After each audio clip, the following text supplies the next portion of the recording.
So a new case has made its way up to the Supreme Court, and the question for the court is if nonviolent felons should have their Second Amendment rights stripped away.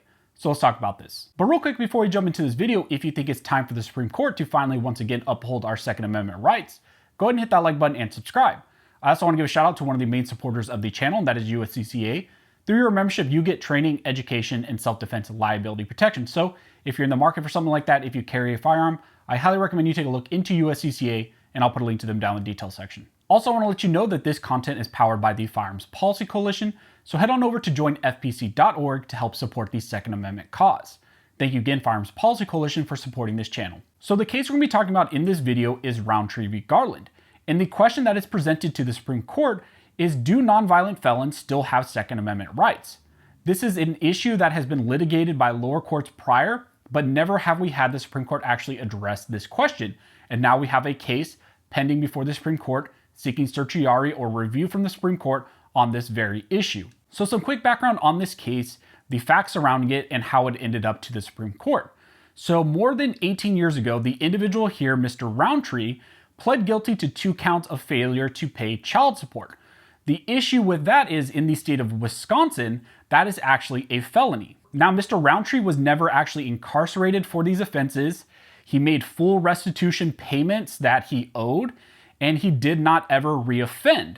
However, he still had a felony. Now, the issue is, over 12 years after he pled guilty to those 2 counts of not paying child support, which were felonies in Wisconsin, the police department found him in possession of a revolver and some ammunition in his home, which he said he was keeping for self-defense. Consequently, the state of Wisconsin charged him with, and he had to plead guilty to, a single count under Wisconsin's firearms dispossession statute, which essentially says that a felon cannot be in possession of any firearms. Now, the state of Wisconsin has some of the most severe dispossession laws in the country, and dispossession laws are essentially saying that felons cannot be in possession of firearms or other prohibited items. So although some other states have dispossession laws, some of those states have very specific categories of crimes and have some kind of time requirements, and even have mechanisms where someone can actually regain or restore their Second Amendment rights. Here in the state of Wisconsin, in that state, there is no type of mechanism for that at all, and it is not limited in scope on the type of felonies. In the lower courts, he brought an as-applied challenge to his conviction, asserting that application of the statute to someone in his specific circumstances violates the Second Amendment. The Wisconsin Supreme Court, in reviewing his case over 2 separate dissents, not only denied him relief, but it also denied him any meaningful as-applied review. Now here I want to clarify what I'm talking about. When it comes to bringing constitutional challenges, there are kind of 2 ways you can do it. You can bring an as-applied challenge or a facial challenge. In as-applied challenges, litigants contend that a government, law, rule, regulation, or policy is unconstitutional as applied to their specific situation. In contrast to as-applied challenges, there are facial challenges. In facial challenges, litigants claim that a government's regulation, policy, law, etc. is unconstitutional on its face. So essentially here you have Mr. Roundtree with a nonviolent felony in the state of Wisconsin based on him not paying child support, and because of that nonviolent felony, he is stripped of his right to possess firearms forever. And so now he is challenging that statute in Wisconsin as applied to him specifically and his specific felony charges. Now, there are 2 questions presented to the Supreme Court in this writ of certiorari, so let's take a look at those. The first question presented is whether a nonviolent felon may bring an as-applied challenge to a state law that permanently denies Second Amendment rights to anyone convicted of a crime denominated as a felony. The second question presented is whether, in adjudicating a nonviolent felon's as-applied challenge to a state's dispossession law, the reviewing court may uphold the law without analyzing the particular nonviolent felony of which the challenger was convicted. So now let's take a look at the arguments that were presented by Mr. Roundtree in his writ of certiorari of why the Supreme Court needs to hear this case. The first argument in the writ of certiorari is that lower courts are split on this very issue, and therefore the Supreme Court needs to address this. Some lower courts permit as-applied challenges to firearm dispossession laws, while others, like the majority court below here in this case, do not allow as-applied review at all on these issues. So because of that circuit split, of course, they are arguing here that the Supreme Court needs to address this and resolve this split that's going on before the lower courts. Now here also in this section is where you see some discussion of a prior 7th Circuit Court case in the Kanter decision. And that's important because now Justice Amy Coney Barrett actually wrote a dissent in that Kanter case.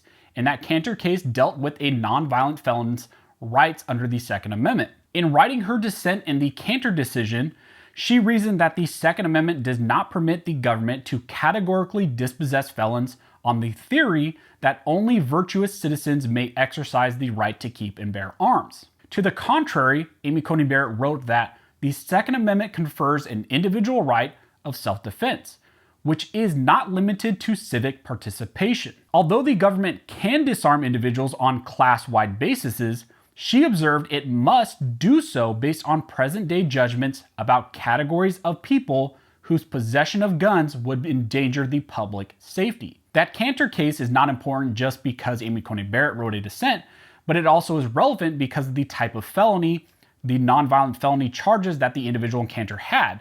The plaintiff in Kanter was convicted of a single count of mail fraud, and neither the federal government nor the state of Wisconsin in that case was able to demonstrate that his conviction for mail fraud or his own personal attributes made it likely that he would pose a risk to the public safety if he possessed a gun. So for that reason, Amy Coney Barrett concluded that the federal government and the state of Wisconsin should not have permanently deprived him of his right to keep and bear arms. Now, the second main argument that is made by Mr. Roundtree in his writ of certiorari is that this is the best case for the Supreme Court to address this issue.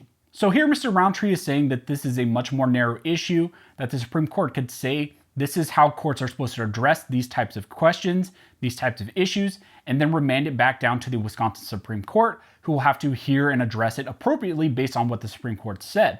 So on this basis, he's saying it's a much more narrow question, and also it's a good vehicle because Justice Amy Coney Barrett has already addressed this Wisconsin law in the Kanter dissent. Now, one of the last arguments that's made in the writ of certiorari, and which we've seen in other writs of certiorari recently that were filed in regards to Second Amendment cases, is they are asking that in the alternative, the Supreme Court here could actually put this case on hold if it didn't want to address it right now, and they can put it on hold until they actually rule in the Corlett case. Now, another important thing to note with this case is that it has now been distributed for conference, and it will be up for the Supreme Court to consider on September 27th.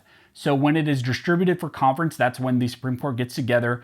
They look at all the cases that are distributed for that specific date for their consideration, and they decide whether or not they're going to take the case and review it. Are they going to kick it down the road for another conference? Are they going to deny certiorari? They have a few options, or they can just kind of put it on hold. Now, one last thing I want to mention, and it's some good news. Biden's nomination for the head of the ATF, David Chipman, has now been pulled. So David Chipman and his nomination and consideration to be the director of the ATF is no longer. They have pulled him from consideration. Now, a caveat with that is subsequently we got news that the Biden administration may be considering him for a different role within the administration. So good news that he's been pulled, but maybe he's going to be shifted over to some sort of other capacity. We're not sure yet, but when we get news on that, I will definitely let you guys know. But as of right now, it seems like all the noise we were making about David Chipman, that we didn't want him to head the ATF, did make a difference, and now his nomination has been pulled. So if you guys have any questions, go ahead and comment down below, and I'll try to answer the best of my ability. Also, if you like this video and like support the channel, one of the best ways to do that is to like, comment, and subscribe. All those things help to fuel the algorithm or fuel Algore's rhythm.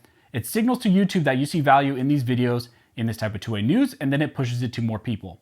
Thank you so much to everybody who's liked, commented, and subscribed. You have definitely helped to fuel the algorithm. The last video got hit hard because YouTube and the algorithm didn't like what we were talking about. So if you find value in this video, please like, comment, subscribe. Go ahead and drop a comment down below that you're commenting to fuel the algorithm, and I definitely would appreciate that. So as always, thank you all for watching. Don't forget to like and subscribe. And don't forget to stay with Built by Arm Scholars and stay with Maintained by Arm Scholars.